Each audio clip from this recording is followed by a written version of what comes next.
লক্ষ্মী পুজোর পরের দিনে চলে গেছিলাম রঞ্জপুরে ঠাকুর দেখতে। যেহেতু পুজোর দিন তোমরা জানোই আমারও বাড়িতে হয় লক্ষ্মী পুজো, তাই সেই দিনটা আসা হয় না।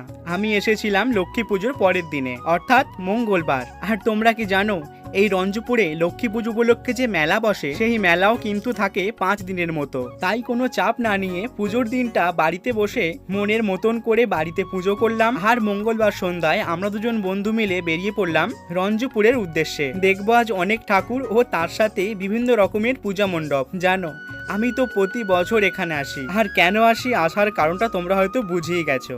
দেখো তো কতটা জাঁকজমকভাবে রঞ্জপুর গ্রামে লক্ষ্মী পুজো হয়। কোন মণ্ডপকে সেরা বলবো বা কোন প্রতিমাকে সেরা বলবো, পুরো গ্রাম জড়িত হয় চোখে লাগার মতো বিভিন্ন রকমের সব থিমের প্যান্ডেল, ও তার সাথে পাল্লা দিয়ে চলে লাইটিং এর কায়দা, ও তার সাথে থাকে সুন্দর সুন্দর লক্ষ্মীর প্রতিমা। আর এখন আমি তোমাদের যে পূজা মণ্ডপটি দেখাচ্ছি এই মণ্ডপটি হলো রঞ্জপুর খেয়ালি সংঘের পূজা মণ্ডপ। ওদের এই বছর থিম জোনাকি।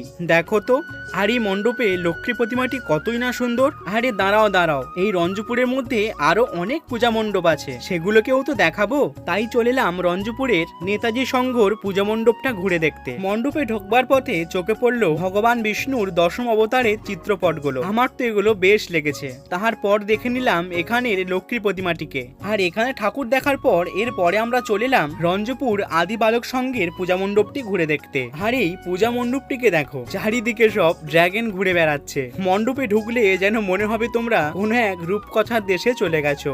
আমার তো বেশি ভালো লেগেছে এখানকার লক্ষ্মী প্রতিমা ও তার সাথে এই ওপরের লাইটিং গুলো। কি চমৎকার লাগছে পুরো পুজো মণ্ডপটা, তাই না?